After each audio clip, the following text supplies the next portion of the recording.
তো ওনার নাম বাদে অন্য কোশ্চেন কোনো আমি উত্তর দেবো। আমি ইন্টারেস্ট না ওনাকে, কারণ আমার লড়াই মমতা ব্যানার্জির বিরুদ্ধে। শওকত মোল্লার নাম নিয়ে সময় নষ্ট আমি করতে চাই না। শুভেন্দু অধিকারী তো আমাকে তৃণমূলের বি টিম বলে, আর মমতা ব্যানার্জি বকলেমে আমাকে বিজেপির বি টিম বলে। এরা দুজন আমাকে সবসময় দুজনেই নাকি বি টিম বলছে। আমি কারো পক্ষ নিতে আসিনি রাজনীতি দলের, আমি মানুষের পক্ষ নিয়ে রাজনীতি করতে এসেছি।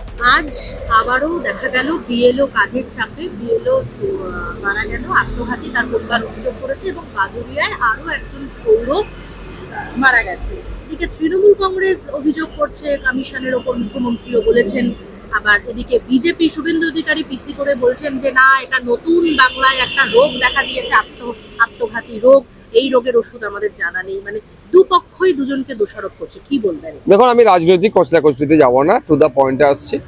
প্রথম কথা, এই যে সাধারণ মানুষ যে সুসাইড করছে, এর জন্য দায়ী বিজেপি এবং তৃণমূল, তথা তৃণমূল কংগ্রেস এবং বিজেপির যারা নেতৃত্বরা আছে। কারণ তারা যেভাবে বাংলা এসআইআরকে নিয়ে আতঙ্কিত করছে, এটা কোনোভাবেই কাঙ্ক্ষিত নয়।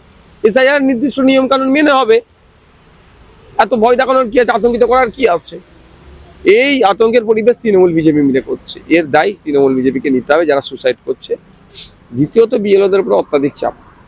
1 মাসের মধ্যে ফর্ম বিলি করা, ফর্ম কালেক্ট করা, সেটাকে আপনার আপলোড করা। খোঁজ নিয়ে দেখুন বিএলওদেরকে সম্পূর্ণরূপে কতজন বিএলও ট্রেনিং পেয়েছে। অনেক বয়স্ক মহিলারাও আছে এর মধ্যে, দেখছেন, যারা অঙ্গনারী কর্মী বা এই ধরনের, তারা অ্যাপটা কিভাবে চালাবে, কিভাবে আপলোড করবে, এগুলো দোষ আছে। আমি মনে করছি পূর্ব পরিকল্পনা ছাড়াই এই দ্রুততার সাথে পলিটিক্যাল এসআইআর করতে চাইছে। আমরা সংবিধানকে সামনে থেকে এসআইআরকে উপেক্ষা করতে পারবো না, কিন্তু যে শর্ট টাইমে করছে, এটা কোনোভাবেই এই ধরনের দুর্দিন দেখতে হচ্ছে। আমি বারবার বলে এসেছি, যেখানে বক্তব্য দিই, বিএলওদের কর্মকাণ্ড নিয়ে সমালোচনা করার সাথে সাথে বিএলওদের উপরে প্রেশার ক্রিয়েট করবেন না কেউ, সাধারণ মানুষকে বলেছি। কারণ বিএলওদের ফর্ম দিতে হচ্ছে বাড়িতে গিয়ে ফর্ম কালেক্ট করবে, আবার সেটাকে অ্যাপের মাধ্যমে আপলোড করবে, সেটা টাইম সাপেক্ষ। একটু টাইম বেশি দিলে লাভ ছিল, বিএলওদের উপর চাপ কম হতো। কিন্তু যখন তৃণমূল কংগ্রেস এই কমিশনের উপর বলছেন, চাপ দোষারোপ করছেন, এদিকে আবার বিজেপি তৃণমূলের উপর দোষারোপ করছে, এই দোষারোপটাকে কিভাবে দেখছেন?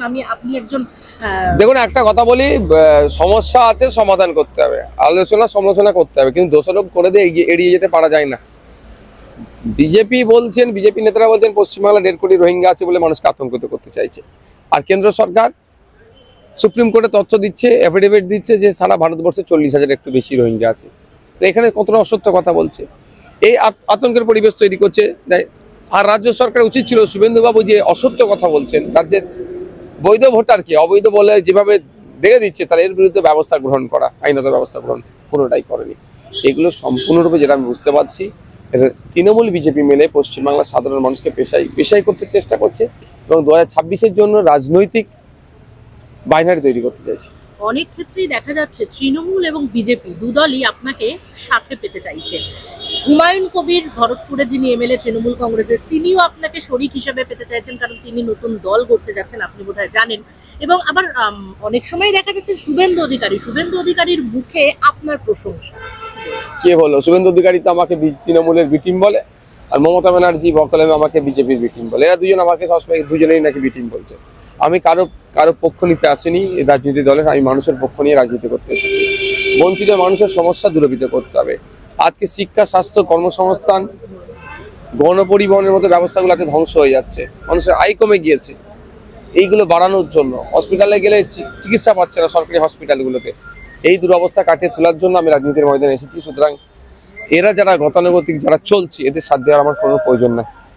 আপনি মানুষের কথা বলছেন, মানুষের জন্য কাজ করতে চান, তো সেক্ষেত্রে আগামী দিনে, কারণ যেহেতু সামনেই নির্বাচন, এদিকে আপনার এলাকায় শওকত মোল্লা, যিনি তৃণমূলের নেতা এবং এমএলএ, তিনি বারবার করে আপনাকে আঘাত করছেন এবং বলছেন যে সেখানে কোনোভাবেই আর আপনার কোনো প্রাসঙ্গিকতাই নেই। অনেকে অনেক গল্প শোনাবে, তৃণমূলের কাছে ভালো হওয়ার জন্য, বড় পদ পাওয়ার জন্য, মিনিস্ট্রি নেওয়ার জন্য এই ধরনের চেষ্টা করছে। ভাঙড়ের মানুষ উত্তর দেবে। গুন্ডামস্তান আর পুলিশের একটা অংশকে কাজে লাগিয়ে হয়েই করছে, এটা স্বল্প সময়ের জন্য, দীর্ঘমেয়াদী এটা হতে পারে না। ওনার নাম বাদে অন্য কোশ্চেন কোনো আমি উত্তর দেবো। আমি ইন্টারেস্ট না ওনাকে, কারণ আমার লড়াই মমতা ব্যানার্জির বিরুদ্ধে। শওকত মোল্লার নাম নিয়ে সময় নষ্ট আমি করতে চাই না। যেটা বলছে ভাঙড়ের মানুষ আশাহত, আপনাকে ভাঙড়ের মানুষকে জিজ্ঞাসা করবেন, ওটা সাধারণ মানুষকে জিজ্ঞাসা করুন। তারা কি বলবে? ভাঙড়ে আজকে রাজ্যকে পথ দেখাচ্ছে।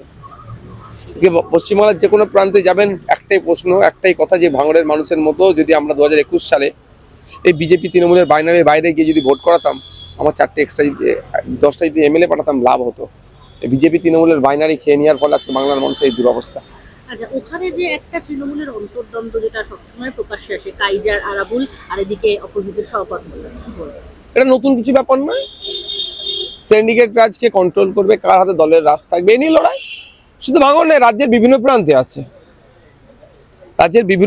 আছে, এই কারা কন্ট্রোল করবে, এই কন্ট্রোলের নিয়ে লড়াই, ওদের আদর্শগত লড়াই নয়। হুমায়ুন কবিরকে নিয়ে কি বলবেন, যিনি আগামী 22শে ডিসেম্বর নতুন দল করতে যাচ্ছেন এবং তিনি বলছেন কংগ্রেসের সঙ্গে সিট সমঝোতা করবেন এবং আপনার দল আইএসএফ এর সঙ্গে 22শে ডিসেম্বর দল ঘোষণা করুক, তারপরে বলবো। আপনি সিট সমঝোতা করবেন? কি বললাম, 22শে ডিসেম্বরের পরে বলবো এটা। আরো ভালো ভালো খবর দেখতে সাবস্ক্রাইব করুন বাংলা হান্টের ইউটিউব চ্যানেল।